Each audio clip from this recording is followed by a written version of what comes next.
I'm going to be doing a video of the top tier heroes going into more detail.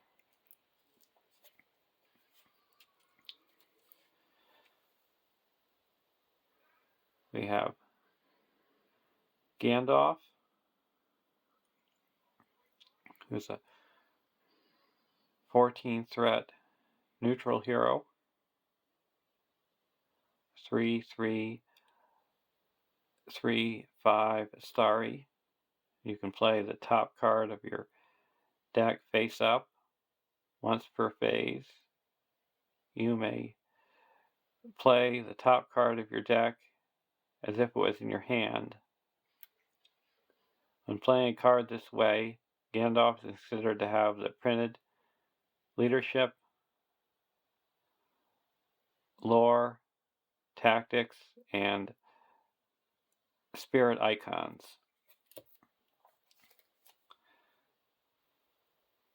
So playing with the top card of your deck face up is a bonus because you can see what the top card of your deck is.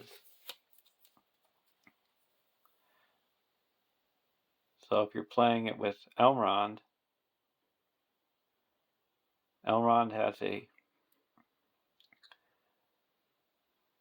ring that you can play the top card of your deck for free. So you'll know exactly what card is on top of your deck.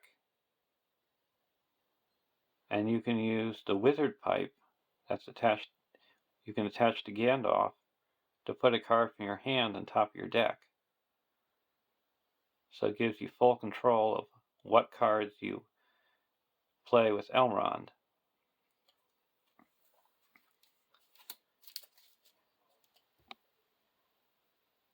And cards that can be played onto a character that can only go onto a character with a spear, a printed spear, can go onto Gandalf, like the Flaming Brand attached to a lore character, because they only check it when you play it. So the next turn, even if Gandalf is no longer lore, it's not going to matter because it's only checked on the turn that it's played.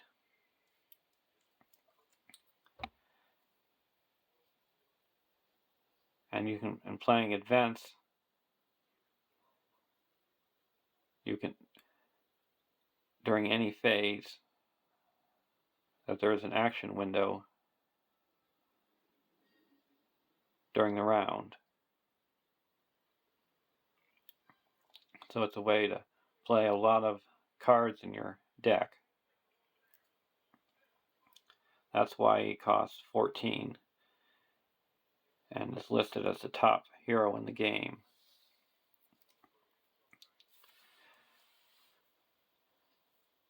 Then we have Elrond.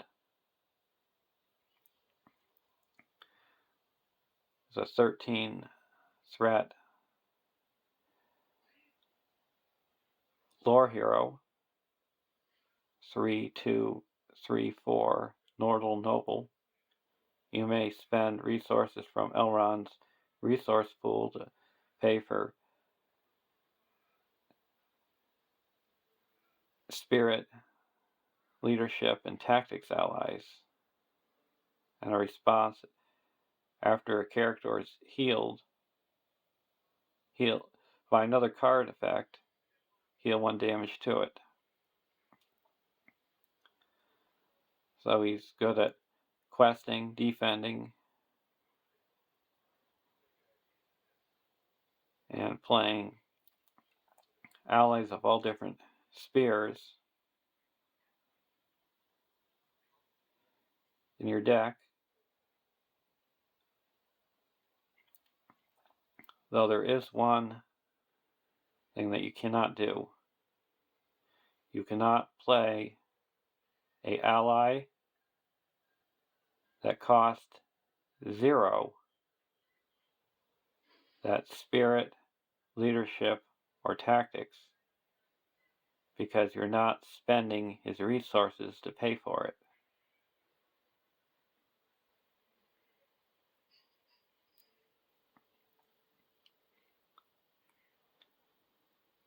And with the response, it helps out all the other healing cards. The Warden of Healing, you exhaust it to heal 1 damage from 2 different characters.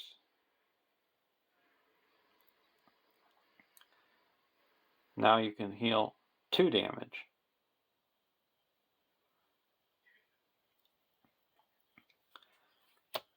So he's up there in the, well, you could argue the first or second best hero.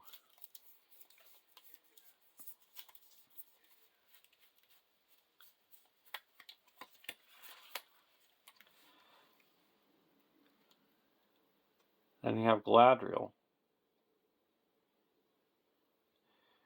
She's a 9-threat spirit hero, 4004, Nordal Noble.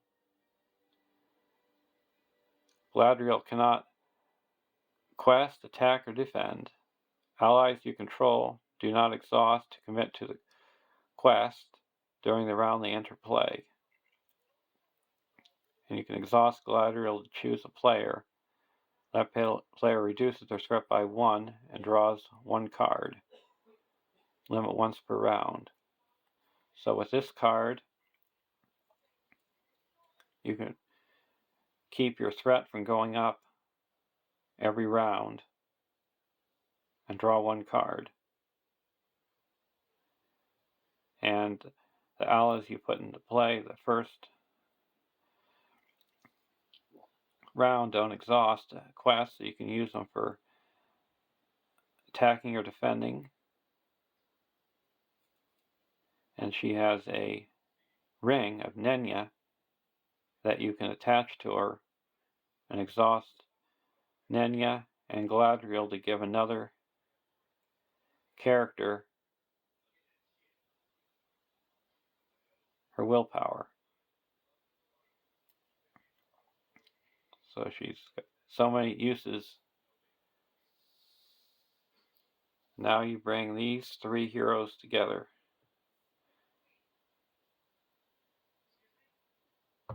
There are 3 rings.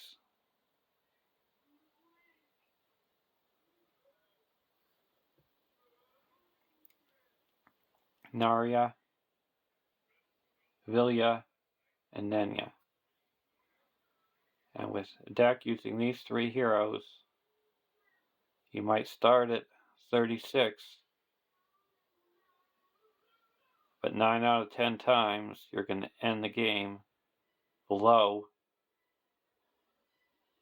36 threat. Because you can put your big allies into play using Vilya, and then they don't exhaust the first round. So that is a big combo.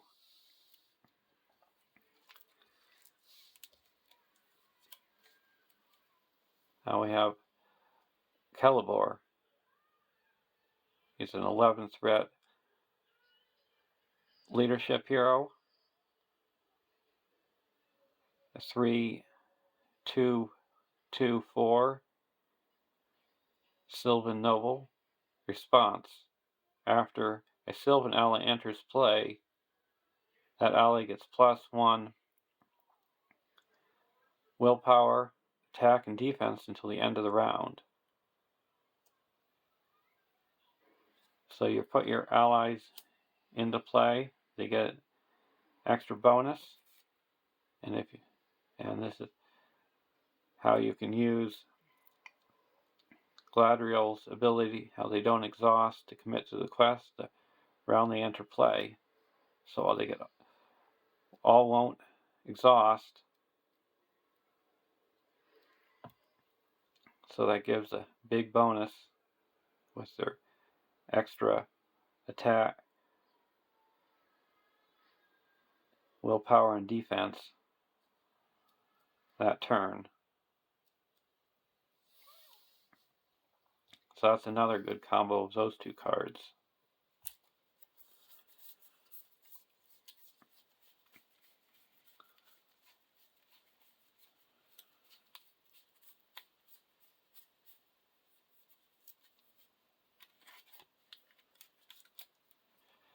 Now with Treebeard,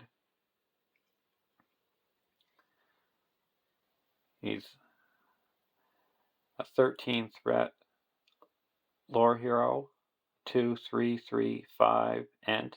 Can't have restricted attachments. In action, deal 1 damage to Treebeard to give him plus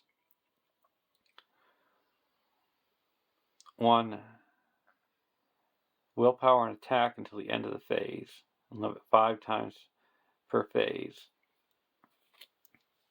So you can have him attack and quest for 6 in questing and 7 in attacking each round. And here's where Elrond can come into play and help out with healing to heal up his damage quicker every round.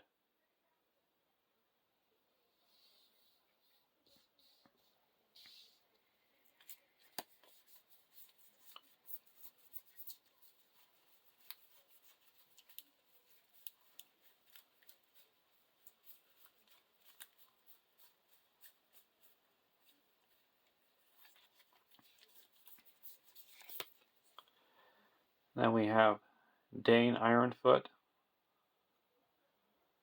King Under the Mountain.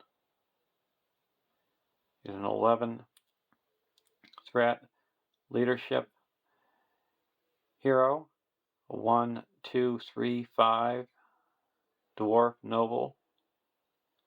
While Dane Ironfoot is ready, dwarf characters get +1 attack and willpower. So he, in dwarf decks, he can just turn them into questers and attackers like crazy.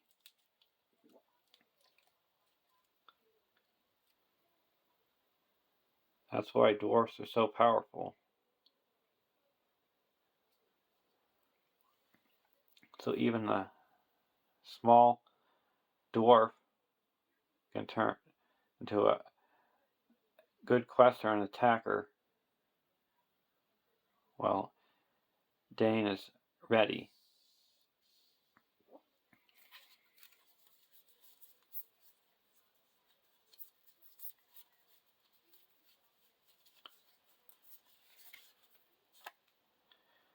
Then Thorin Oakenshield is a 12 threat leadership hero. A 3, 3, 1, 5 dwarf noble warrior. If you control at least 5 dwarf characters, add 1 additional resource to Thorin Oakenshield's pool when you collect resources during the resource phase. And that's the big thing for dwarves. When you have 5 or more dwarf characters, they get an extra bonus. And with Dane Ironfoot ready, all of a sudden Thorin turns into a 4 quester, 4 attacker, and 4 questing and 4 attacking is the highest of any hero in the game.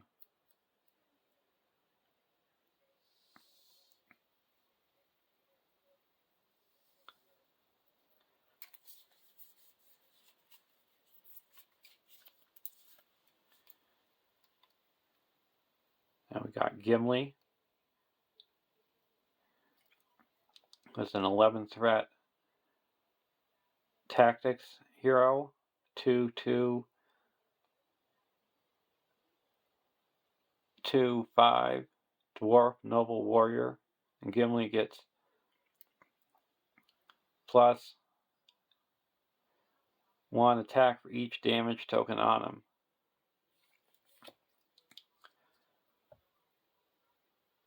So without any attachments, you can have 4 damage on him, so he turns into a 6 attack enemy, and with Dane in play, he's a 7 attack enemy. So you can wipe out a lot of big characters with Gimli attacking for 7. And a Citadel plate that gives a character +4 hit points. With just 1 Citadel plate attached, he can destroy 9 out of 10 enemies.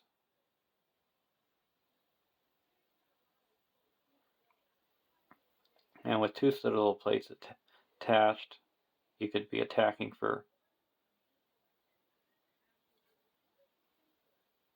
14 and 15 with Dane, and he could knock out a hill troll with 1 attack. So he's a powerful enemy destroyer.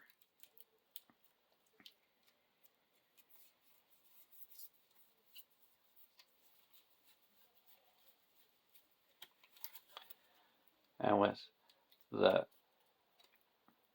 spirit version of Dane Ironfoot, he's an 11 threat spirit hero, 1, 2, 3, 5 dwarf noble warrior. While Dane Ironfoot is defending, he gains action. Discard the top card of your deck to give Dane Ironfoot +1 attack defense for this attack. Limit 3 times per phase. So right out of the gate, you have a 6 defense hero that's big enough to withstand a hill troll attack on turn 1.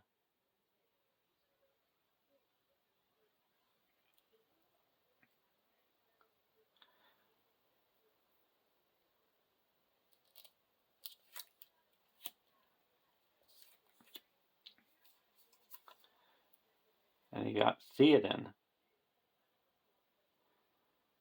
who's a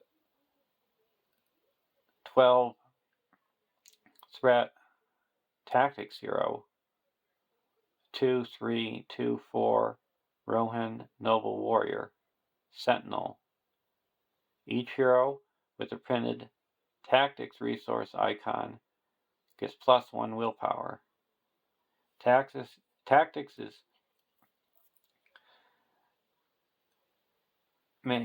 a spear that's focused on attack, and its one biggest weakness is willpower. So this is a hero that can fix that weakness.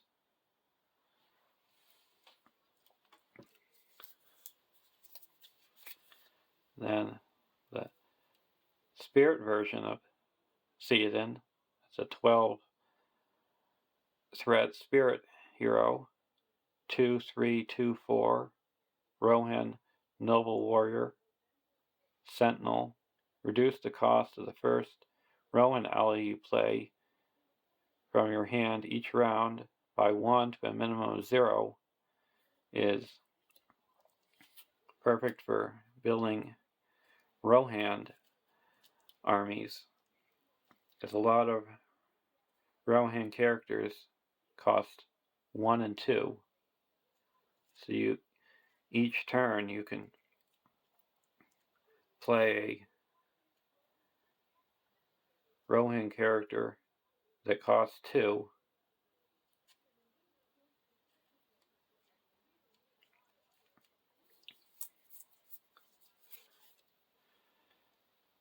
And we have Awen, who's 9 threat, Tactics Hero, 4/1/1/3, Rohan Noble. Set up, reduce your threat by 3. Action, raise your threat by 3 to ready Awen. She gets +9 attack until the end of the phase. Limit once per game for the group. So, starting out, she's going to only cost 6. She's got the highest questing of any hero.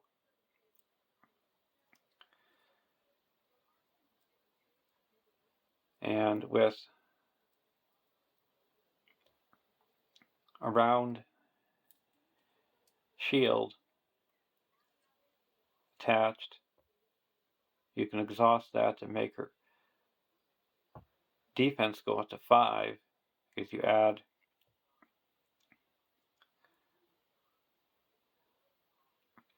the willpower to her defense.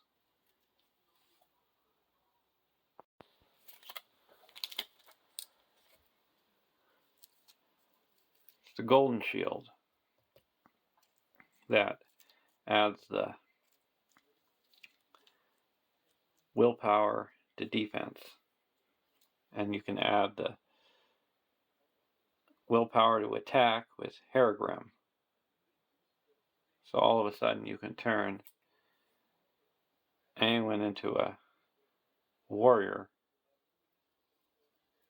with just those 2 attachments.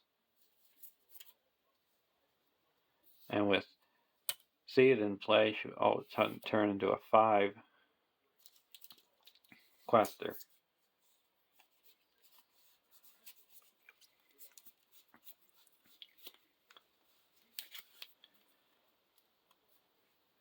With Mary in play, with her ability, with his ability, you could attack with her special ability and then ready her with Mary's ability, because Mary is a 6 threat Tactics Hero, 2/0/1/2 Hobbit. Mary gets +1 attack for each Hobbit hero you control, and response that after Mary participates in an attack that destroys an enemy, ready another character that participated in that attack. So these 2 could attack. She would have 10 attack,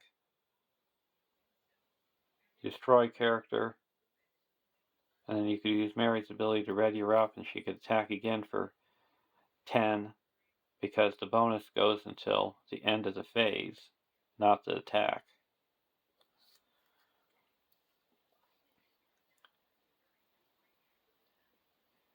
And Mary's ability, why it's so strong, is if you have all Hobbit heroes, he's attacking for 3, and if you have the Bond of Friendship contract where you can have 4 heroes, he'd be attacking for 4, and if you're playing the Saga, you have Frodo, so all of a sudden he's attacking for 5.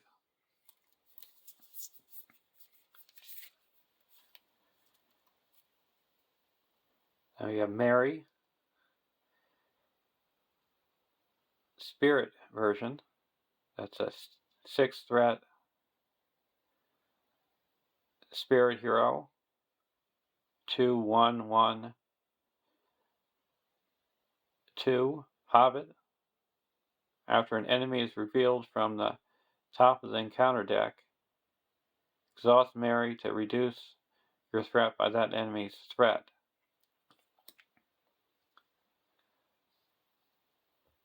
So you can keep your threat low, because hobbits all benefit from having lower threat than enemies.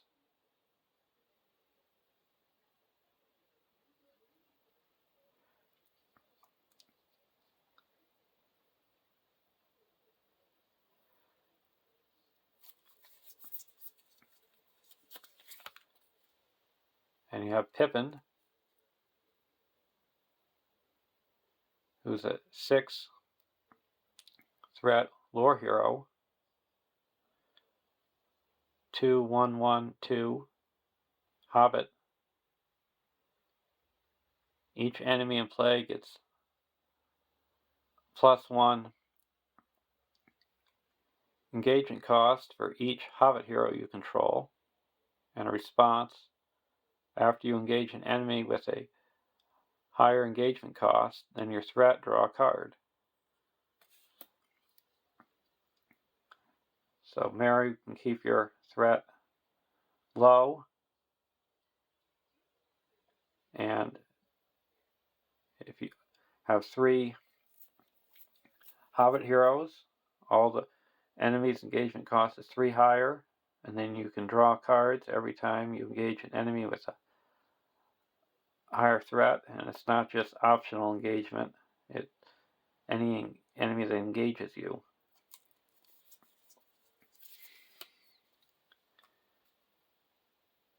And you have Sam, Gamgee, it's an 8 threat leadership hero, 3/1/1/3 Hobbit. As a response, after you engage an enemy with a higher engagement cost than your threat, ready Sam Gamgee. He gets +1 willpower, attack, and defense until the end of the round. So how you're seeing how all these start to combo together. When you engage the enemy, you draw a card, ready up Sam, give him +1 to each his attributes, and it's not limited to once per round. If you engage 3 enemies, he gets +3.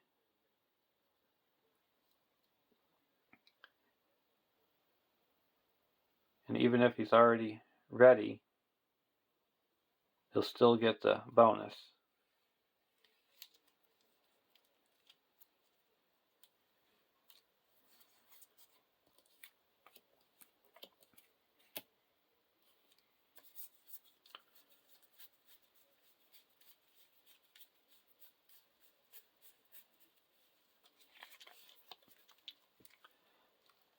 And you have Arwen and Domniel, a 9 threat spirit hero, 3/1/2/3 Nordal Noble. Action: discard a card from your hand to add 1 resource to a Noldor hero's resource pool, or to Aragorn's resource pool. Limit once per round. So this is a good way of spreading around resources and giving resources to Aragorn. And a great combo with this is the Elven Light card that can only be played in your discard pile, and you spend 1 resource to put it back in your hand and draw a card. So you can discard it for her ability, give her a resource, and then spend that resource to put it back in your hand and draw a card. So you got constant card draw with that combo.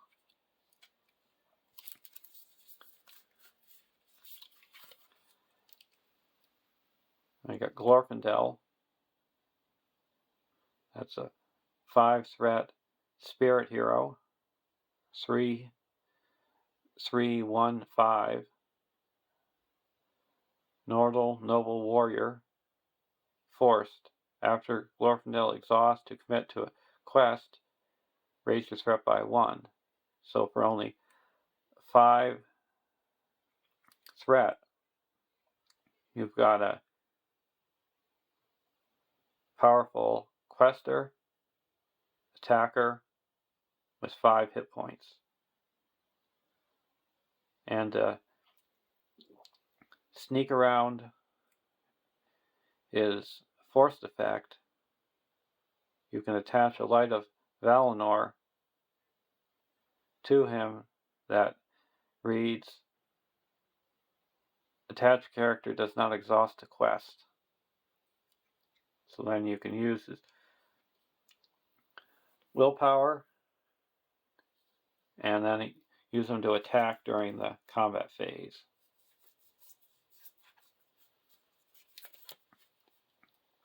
You got Curidan the Shipwright,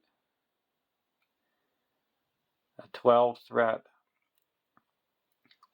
spirit hero, 4/2/2/4, Nordal Noble. Draw 1 additional card at the beginning of the resource phase. And after drawing cards at the beginning of the resource phase, choose and discard 1 of those cards.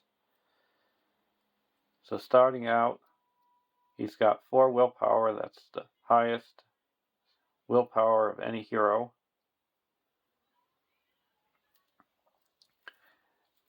And you draw additional cards.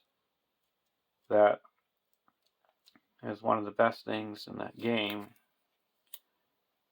And then you have to discard 1 of those cards that you draw.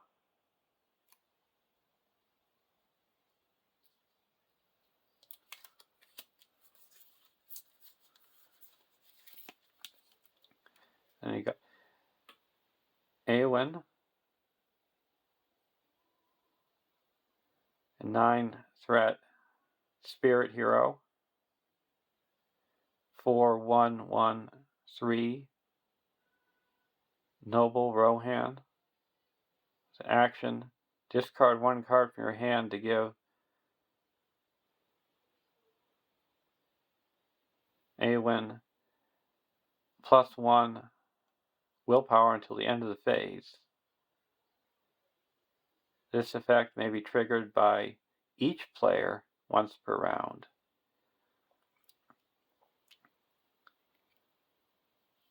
And this can be triggered after you quest. During that action window, in case you need to raise up your willpower. And each player is able to do it. And this is another way to discard cards like the Elven Light to get your card draw mechanic going.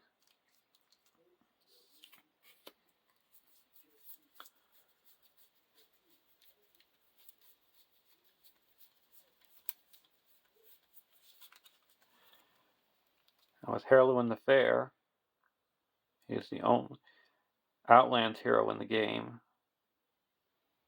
He's an 8-threat leadership hero, 1/1/1/4, Outlands, ranged. You may use resources from Heirloom the Fair's resource pool to pay for Outland ally cards of any sphere. So he's got a similar effect as Elrond to pay for any type of Outlands allies. And you might think his stats are weak, but the theme for Outlands is all Outland characters gain +X for each one in play. so this can build up quickly.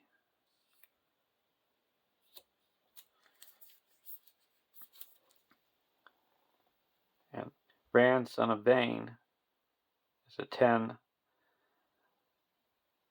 threat leadership hero, a 2/3/2/3 Dale Noble. Each Dale character you control gets, with a player card attachment, gets +1 willpower, and a response that after you play an attachment on a Dale character without an attachment, draw a card. So in a Dale deck, similar to Dane's ability, all your Dale characters with attachment will get +1 willpower, and when you play attachment on it for the first time, you get to draw cards. So that can turn Dale decks into big questers.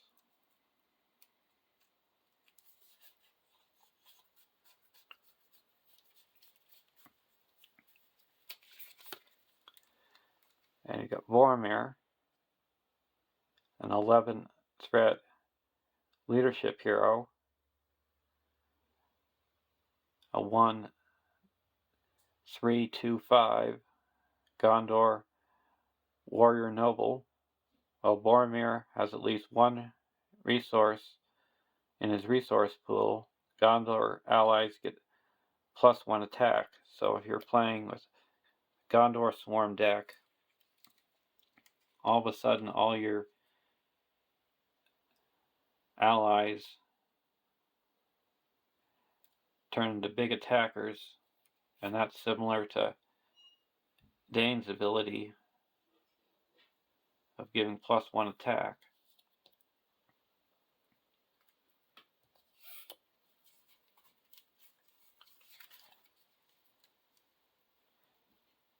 And then with Boromir, he's a 11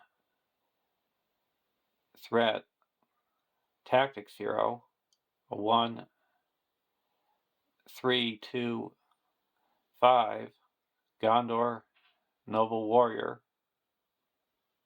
Action: raise your threat by 1 to ready Boromir. Limit once per phase. And discard Boromir to deal 2 damage to each enemy engaged with a single player. So if you have threat reduction, you could attack, quest, ready, defend, ready, attack,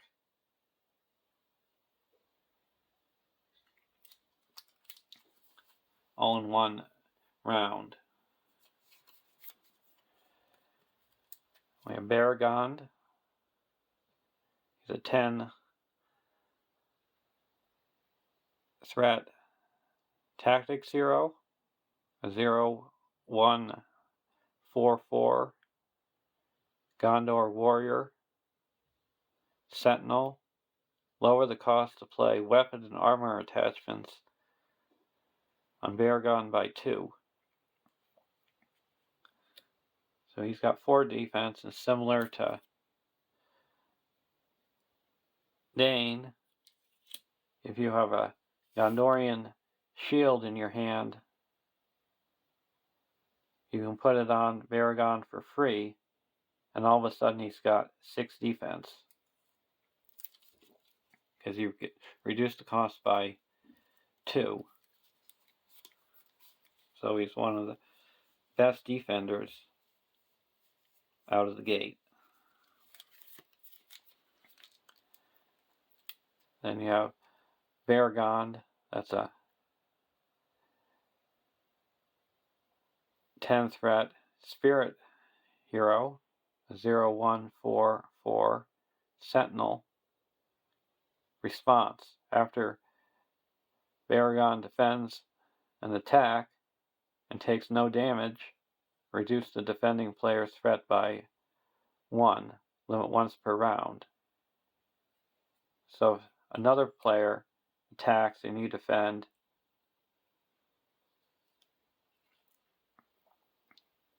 if another player has an enemy engaged with them that you block, they're still considered the defending player, so you would reduce their threat. And that would counter off Vorimir's effect of having to raise your threat to ready a character. So it keeps your threat low.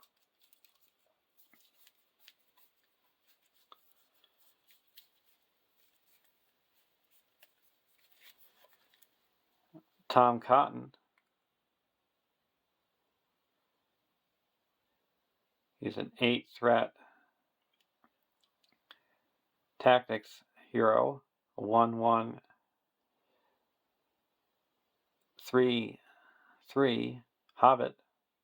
While you're engaged with an enemy with engagement costs higher than your threat, the first hobbit ally you play each round does not require a resource match. And a response that after a hobbit ally enters play, it gets +2 attack until the end of the round. So with the hobbits raising up the threat in the staging area with Pippin and reducing threat with Merry, you have a good defender. You can play allies of any spear when they're engaged, and you get the bonus when they enter play, a +2 attack. That's similar to Calibor's ability. So all of a sudden those little hobbits get beefy.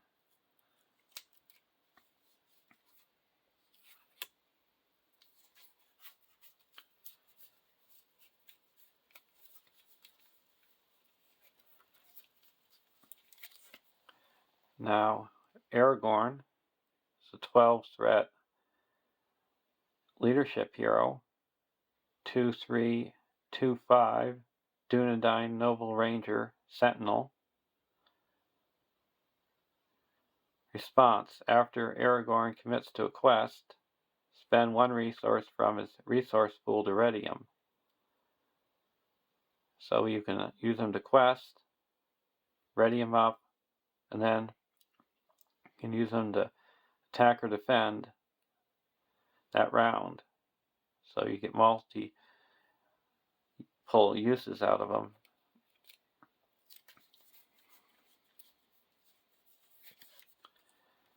And then you have his tactics version. He's a 12 threat tactics hero, 2/3, 2/5, Dunedain Ranger Warrior, and each enemy engages you gets -1 defense. And a response that after Aragorn participates in an attack that destroys an enemy, choose an enemy not engaged with you and engage that enemy. So you can destroy a character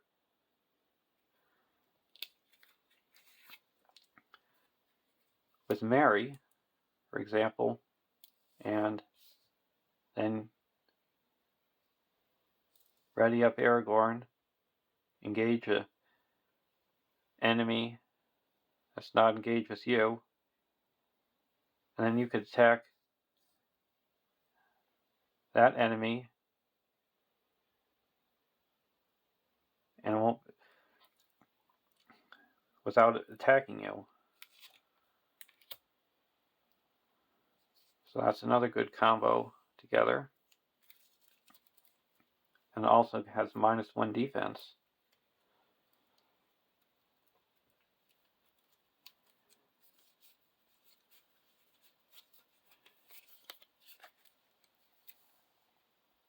Then we have Aragorn's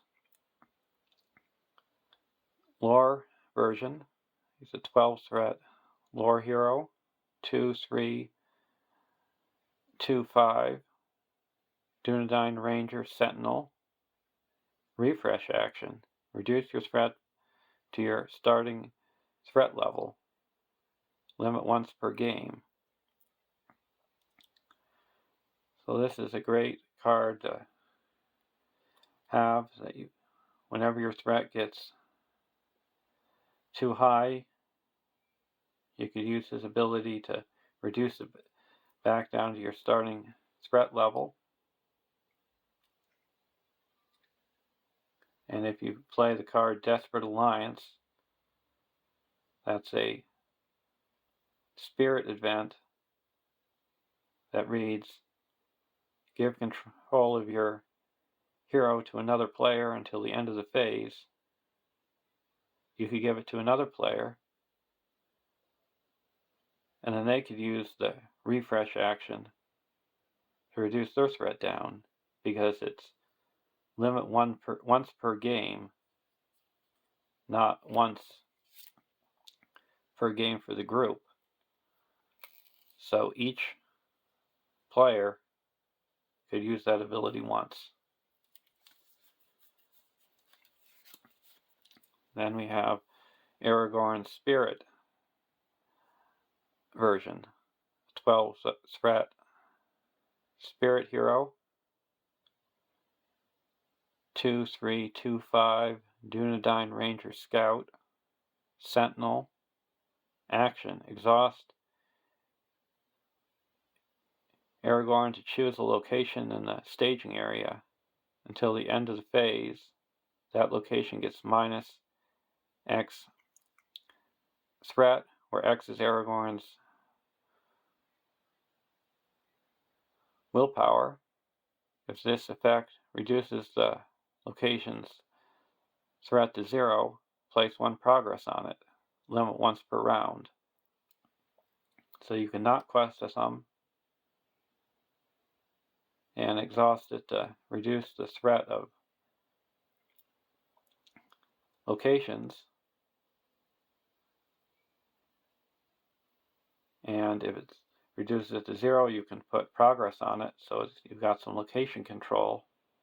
And if you have cards like an Unexpected Courage, you can attack and use this action, and then you can put a silver circlet on him.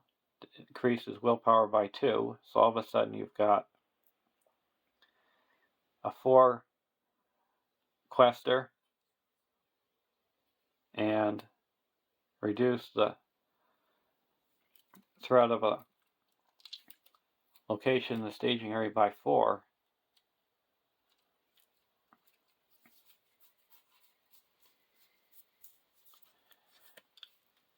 We've got Éomer, a 10 threat leadership hero, a 1, 3, 2, 4. Rohan Noble Warrior. The response after Éomer commits to the quest, spend 1 resource from his resource pool to declare him as an attacker, or resolve his attack against an enemy in the staging area. So it's a good way to destroy enemies in the staging area. And you might only have 1 willpower, but if you focus on his ability, if you can destroy an enemy in the staging area that has 2 threat, it's like he's questing for 3, because he just took 2 threat out of the staging area. And he put his horse, Firefoot, and he's attacking for 5.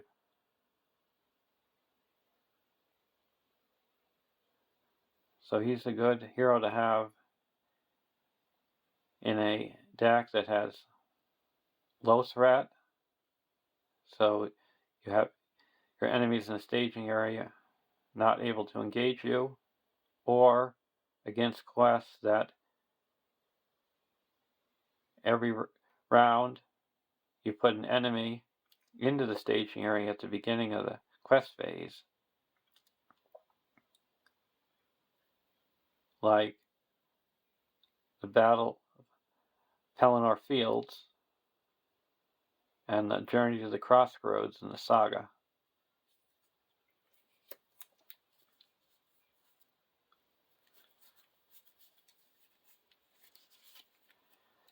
Haldir of Lorien, a 9-threat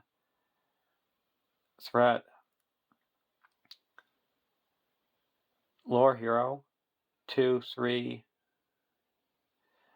1/3 Sylvan Ranger Scout, ranged, combat action.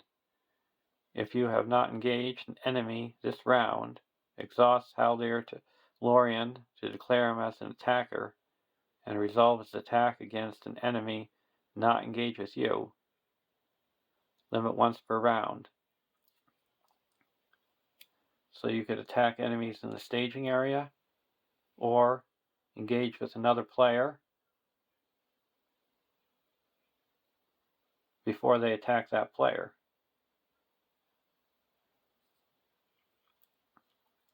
So he's another good hero to have in a low threat deck.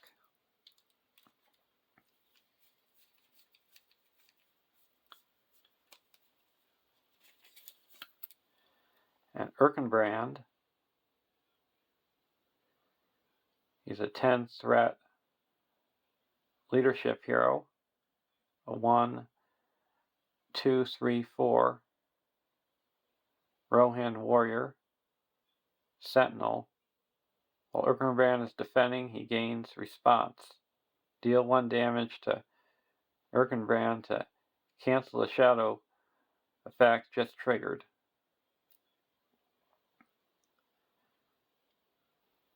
So if you're playing in a quest that has bad shadow effects, you can just deal 1 damage to him to cancel that effect. So you have to deal the damage to Erkenbrand to be able to use his response. You can't use a card that cancels the damage, like the Honor Guard, and still get his ability, because then he's not dealing damage.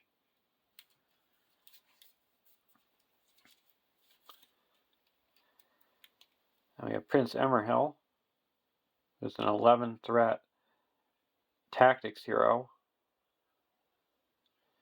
2, 3, 2, 4 Gondor noble warrior, combat action.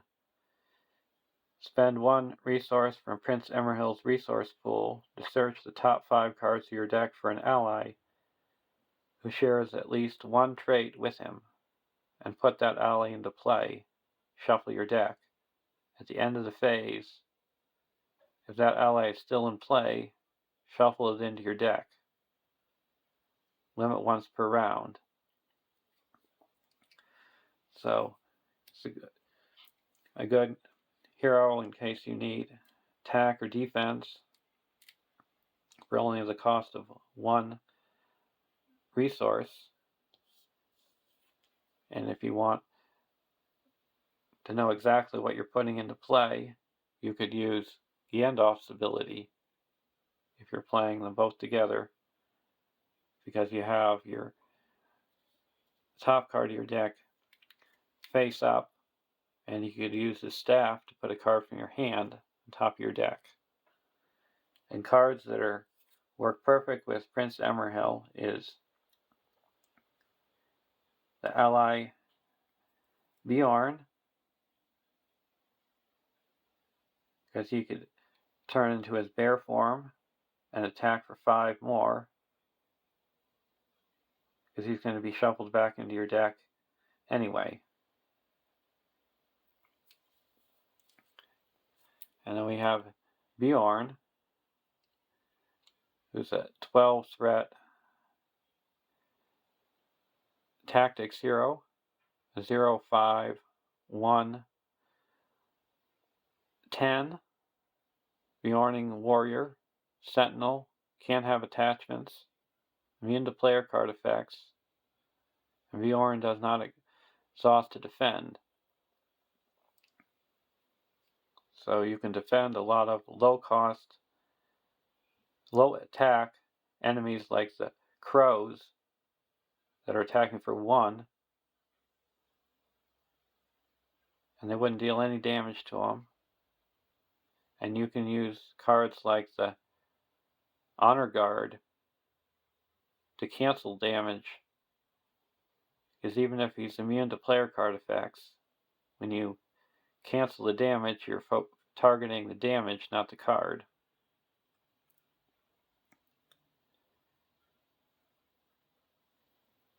And you can't have attachments. So when you're playing in the Hobbit Saga during Flies and Spiders, all those poison cards cannot be attached to them. And then when he's done defending, you can just attack for 5 and destroy a lot of the enemies that are attacking you.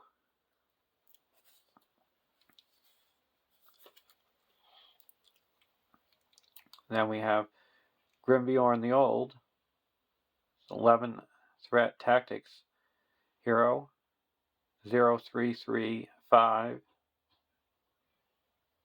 Bjorning Warrior, Sentinel. Response: after Grimbjorn Old defends an enemy attack, spend 1 resource from his pool to declare him as an attacker against that enemy, and resolve his attack. The defending enemy gets -2 defense for this attack.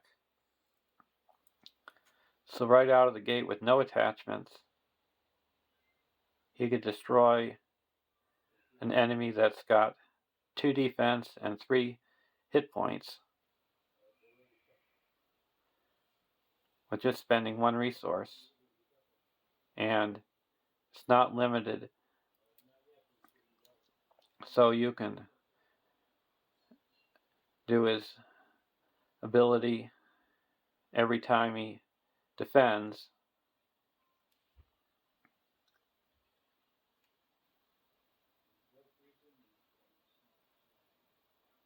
So he's one of the most powerful defending characters, and it eliminates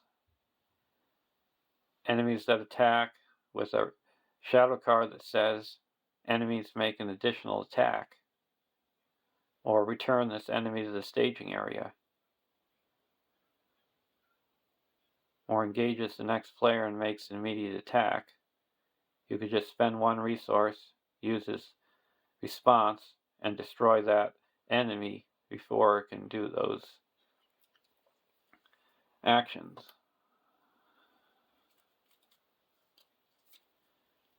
We have Guai here, who's a 13 threat tactics hero, 2/4/3/4 creature eagle, range sentinel, can't have restricted attachments. Guai here does not ready during the refresh phase. Response: after an eagle ally enters or leaves play, ready Guai here. Limit once per phase. So most eagle characters have abilities that happen when they enter or leave play.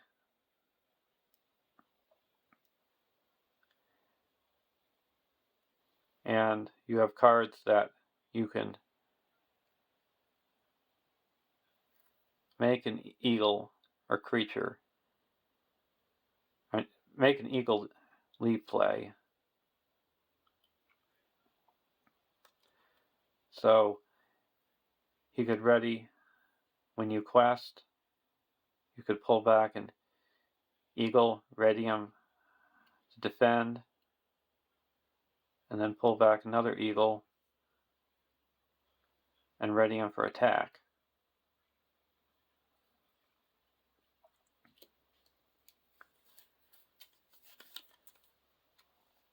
We have Radagast.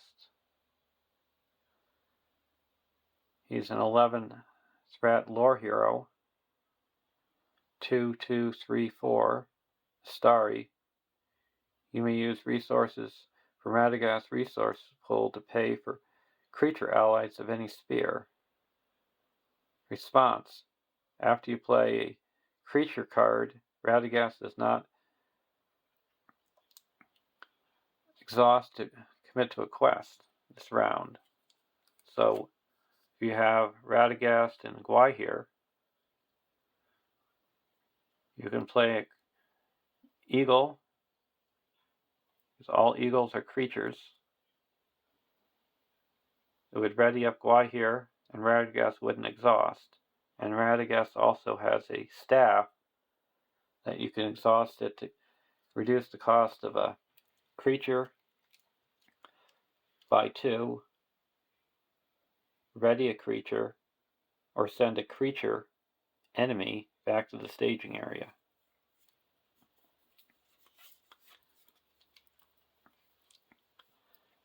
Then we have Legolas, a 9 threat tactics hero. 1, 3, 1, 4. Noble Sylvan warrior, ranged. Response. After Legolas participates in an attack that destroys an enemy, place 2 progress tokens on the current quest. And if there's an active location, you need to put the progress onto the active location first. And this is not limit once per phase, so every time he attacks and destroys a enemy, you can put the 2 progress down. So he's a good enemy for location control. And you Bard the Bowman, an 11 threat tactics hero.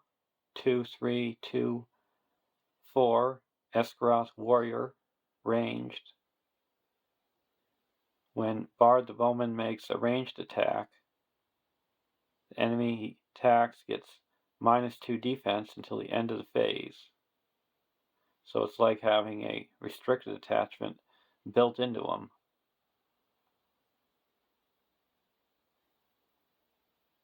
And you have to remember to make sure that when he only does this effect when he's making a ranged attack. So if you're attacking an enemy engaged with yourself, he doesn't get that ability because you're not making a ranged attack. Or if you're using a card like Hands Upon the Bow, you're not doing a ranged attack, you're just attacking with a ranged character.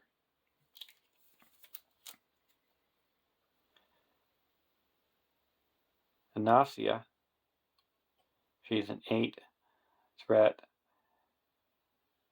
tactics hero. 1, 2, 2, 4. Corsair warrior. Resources in Nasia's resource pool cannot be used to pay for allies. Action. While Nasia is attacking or defending, spend 1 resource from her resource pool to give her +2 attack or +2 defense for this attack. So she's good in 3 Hunters decks using the 3 Hunters contract, or you cannot play with allies because she cannot use her resources to pay for allies. And then lastly, we have Martial. He's a 10 threat leadership hero, a 1, 3, 3, 3 Dunedain Ranger Warrior. While you're engaged with at least one enemy, Marthiel gains the Tactics resource icon, and while you're engaged with at least two enemies, add one additional resource to Marthiel's resource pool when you collect resources during the resource phase. So what makes him so powerful is he can attack for 3, defend for 3, and have 2 resource icons and gain extra resources every round if you're engaged with 2 enemies. And the theme of Dunedain is to try to be engaged with as much enemies as you can.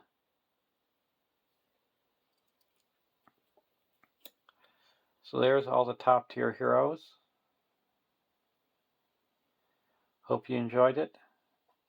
Have a great day.